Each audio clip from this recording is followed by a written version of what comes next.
Oke, Assalamualaikum warahmatullahi dan salam sejahtera. Oke, video kali ini adalah khas untuk mengulang kaji cepat asas penjelmaan SPM. Oke, especially untuk kertas 2. Oke, mari kita tengok seterusnya. Kita akan bermula dengan apakah jenis-jenis penjelmaan yang ada. Oke. Yang penting kita ingat ada 4 jenis penjelmaan, 3P, 1T. Pantulan, putaran, pembesaran, dan translasi. Sekurang-kurangnya kalau kita lupa, mungkin kita boleh mencuba saja memilih mana-mana satu penjelmaan untuk kita letak sebagai jawapan. Maksudnya cuba dan berjaya. Okey, kalau bahasa cikgu di sini menghantam. Okey, seterusnya. Pertama, apakah itu pantulan? Okey, mari kita tengok pantulan ni. Okey, contohnya begini. Diberikan X sama dengan 3. Okey, kita garis dulu. Ini contoh.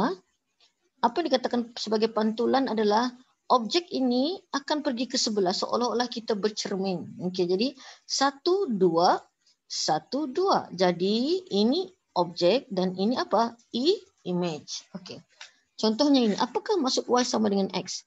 Y sama dengan X ni garisannya adalah di tengah-tengah dan berada di sebelah kanan. Pakai pembaris ya. Cikgu tidak pembaris di sini. So, pantulannya adalah ke sebelah sana. Jadi, ini objek, image-nya adalah satu. Jadi ini adalah image. Ini adalah image. Kalau Y sama dengan negatif X, berada di sebelah sini. Okay? Y sama dengan negatif X. Okey, jelas itu pantulan. Okey, kemudian ini lagi. Okey, contohnya dalam soalan ni kan. Okey, kalau ditanya huraikan apakah penjelmaan yang wujud di dalamnya? Ada pantulan ke tidak? Cuba kita perhatikan ini dan ini. Okey, sama kan? Dan berhadapan. Jadi kalau berhadapan semestinya lah pantulan. Mari kita tengok di mana paksi pantulannya. 1, 2, 3, 4, 5, 6. Jadi 6 bahagi 2 adalah 3. Di sinilah. Mari kita tengok betul tak? 1, 2, 3, 1, 2, 3. Mesti sebelah-sebelah sama kiraannya. Pantulannya adalah pada paksi Y. Okey, contohnya ini. Okey, nampak? Sama kan bentuknya? Sama. Okey, jadi 1, 2, 3, 4, 5, 6, 7, 8, 9, 10. 10 bahagi 2 adalah 5. 1, 2, 3, 4, 5.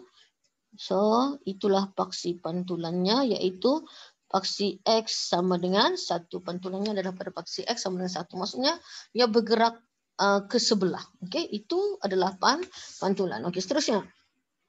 Putaran. Okey, putaran 90 darjah pada pusat 01. Okey, macam mana kita membuat putaran?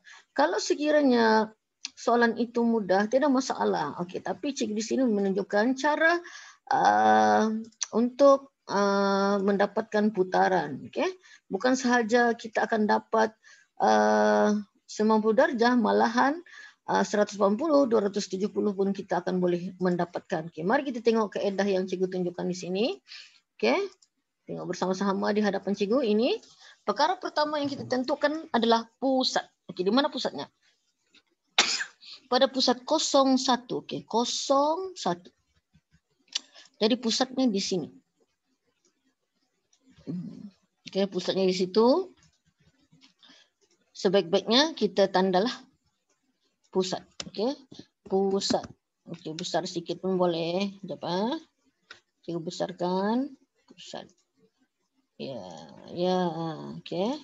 Jadi pusat ni kita kena jelas sebab pusat tidak mungkin bergerak-gerak. Okey, jadi yang kita mau putarkan adalah A. Jadi A ni adalah objek. Jadi di sini adalah objek. Okey, jadi apa yang harus kita buat adalah kita akan ambil jangka lukis, kita akan buat bulatan. Satu putaran adalah bulatan. Satu putaran adalah bulatan. Okey, jadi kita ambil jangka lukis. Okey, letak jarum di pusat, pensel di objek. Ingat, jarum di pusat, pensel di objek. Jarum di pusat, pensel di objek.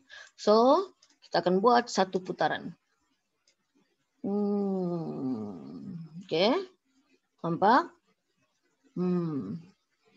Okey, satu putaran. Kemudian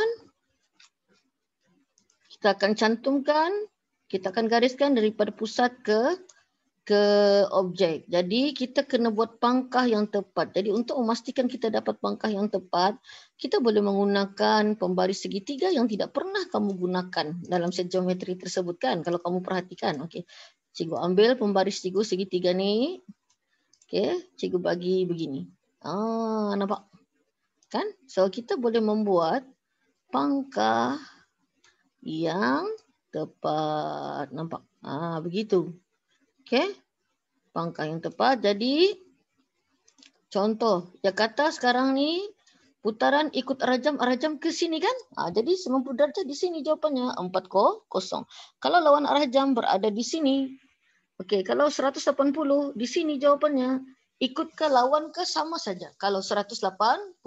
Jadi itu cara-cara untuk menyelesaikan putaran. Okey, putaran. Okey, seterusnya. Kita tengok.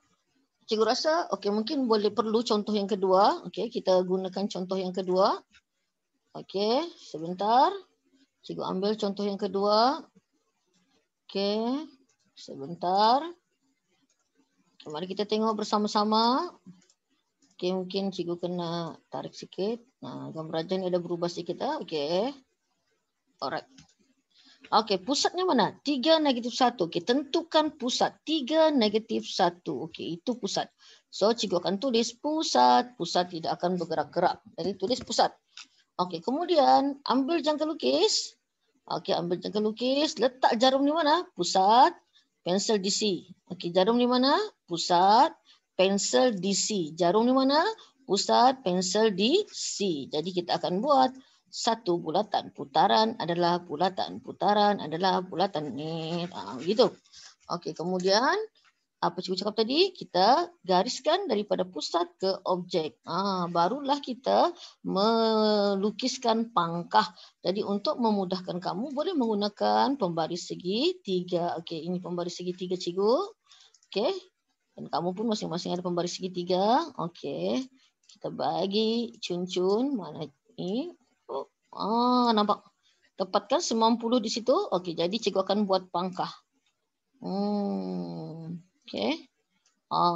Barulah ngam kan? 90. Okey, jadi sekarang kita akan memutarkan objek tersebut ikut ke lawan. Okey, kalau ikut ke sini. Jadi jawapannya adalah 1, -4. Di sini kan? 1, -4. Okey, kalau lawan 1, 1, 2. Kalau 180 di sini. Ikut ke lawan tetap sama iaitu 0, 1. Jadi itulah cara yang mudah untuk putaran. Okey, kemudian mari kita tengok seterusnya. Okey, untuk mendapatkan pusat putaran. Inilah yang paling dihadapi masalah oleh murid-murid. Okey, mencari pusat putaran 90 darjah. Okey, mari kita tengok. Cikgu ambil kedua-dua gambar rajah ni supaya cikgu tidak perlu berulang-ulang. Okey. So, mari kita tengok. Okey. Okey, ini kan? Okey, jadi caranya kita buat ini dulu. Kita ambil pembaris segitiga kita. Okey, pembaris segitiga tepat tu. Segitiga tepat, okey? Okey, ambil pembaris segitiga tepat kita. Okey, cikgu ambil sudah pembaris segitiga tepat cikgu. Okey. Ini dia segitiga tepat cikgu. Alright. Kemudian cikgu akan pilih. Okey, pasangan. Contoh ini cikgu akan pilih pasangan yang pertama. Pastikan betul lah pasangan. Okey, kemudian kita akan letak pembaris ni. Okey, kita letak. Kamu tengok ni pembaris ni. Okey, pembaris cikgu ni, pembaris kamu. Okey, mesti kita kenakan pada ke hijau tu. Nah, kena kan? Kena kedua-dua kan? Nampak? Ini kena, ini kena. Di sini, di sini. Jadi sekarang kita andaikan okey, pusatnya adalah di sini, di 00. Okey. Jangan kita berpuas hati. Okey, kita putarkan pembaris ni. Adakah terkena di bucu yang kedua tu? Yes, nampak? Ini terkena, terkena. Okey, adakah terkena di bucu yang ketiga? Yes, terkena. Maksudnya di sini adalah putarannya, pusat putarannya adalah 00. Objek ke image ikut arah jam. Okey. Kita tengok lagi di sebelah sini. Okey. Sekarang kita tentukan mana yang kita pasangkan. Okey, ini dan ini. Okey, kita pasangkan ini dan ini. Okey. So, kita letak pembaris. kita letak pembaris kita. Okey, mari kita cuba. Okey, kita cuba dapatkan. Okey. Ya, pembaris cik ni macam susah sikit kan? Okey. Terkena, nampak terkena kan? Okey, jangan puas hati, Okey, kita tandakan dulu. Okey, tandakan dulu pusat yang kita dapat tu, tapi jangan puas hati. Okey. Okey, kita test. Kita pusing pembaris kita. Terkena? Yes. Terkena? Yes. Maksudnya itulah pusat putaran untuk 90 darjah ini, iaitu 5-3. Okey, seterusnya. Okey, seterusnya. Bagaimana mendapatkan pusat putaran untuk 180? Okey, ini senang sahaja. Nampak ini? Nampak ini? Kita sambung dari bucu ke bucu. Begitu. Ini pasangannya ini. Kita sambung dari bucu ke bucu. Okey. Mana lagi ini dan ini. Okey. Sepatutnya berlaku persilangan. Okey. Jika bersilang maksudnya itulah pusat putaran 180. Okey. Contohnya ini pasangannya ini. Sambung dari bucu ke bucu. Kemudian ini ke ini. Kemudian itu. So kita akan jumpa, okay, kalau kita guna pembaris, kita akan dapat betul-betul pusat putaran 180 darjah. Okay, itu sangat senang. Okay, seterusnya pembesaran. Okay, untuk pembesaran ni kita kena tahu untuk mendapatkan pusat. Macam mana dapatkan pusat? Okay, ini pasangannya ini kita sambung dari bucu ke bucu. Ini pasangannya ini kita sambung dari bucu ke bucu. Ini ke sini kita sambung. Ini pasangannya ini kita sambung. Dan ini pasangannya ini kita sambung dari bucu ke bucu, kita dapatlah pusat putaran. Okey, pusat pembesaran. Okey, begitu juga ini dan ini kita sambung panjang. Okey, kemudian ini okey, kita sambung panjang. Okey, ini juga kita sambung pasangannya di situ dan ini di sini. Jadi akhirnya kita akan dapat pusat pembesaran di situ. Itu cara mendapatkan pusat pembesaran. Okey, dan di sini juga kita perlu kemahiran faktor skala. K ini adalah simbol untuk faktor skala image bahagi objek. Contohnya image-nya adalah 1 2, objeknya 1 2 3 4. Jadi 1/2. Okey. Yang ini K-nya sama dengan image bahagi objek faktor skala. K ni faktor skala. Image-nya 1, 2, 3. Objeknya 1. Jadi faktor skalanya adalah 3. Okey, seterusnya. Translasi. Okey, translasi. Apakah itu translasi? Okey, translasi ini. X, ini adalah Y. Ke kanan, positif. Ke kiri, negatif. Y, ke atas, positif. Ke bawah, negatif. Ingat saja ni, kalau X ke kanan positif, ke kiri positif. Y ke atas positif, ke bawah negatif. So 5. 1, 2, 3, 4, 5. Ke kanan. 6 positif. 1, 2, 3, 4, 5, 6. Jadi 7. Okay. Ini X, Y.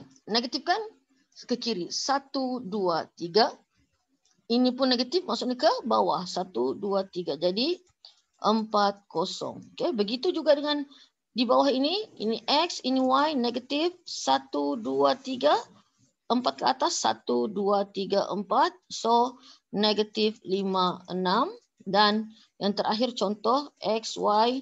X-nya negatif ke kiri. 1, 2, 3, 4. Y-nya negatif juga. So, di sini negatif 6, 1. Okay. Itu adalah translasi. Jadi, untuk asasnya inilah penjelmaan. Sangat mudah. So, semoga dapat membantu. Sekian. Terima kasih.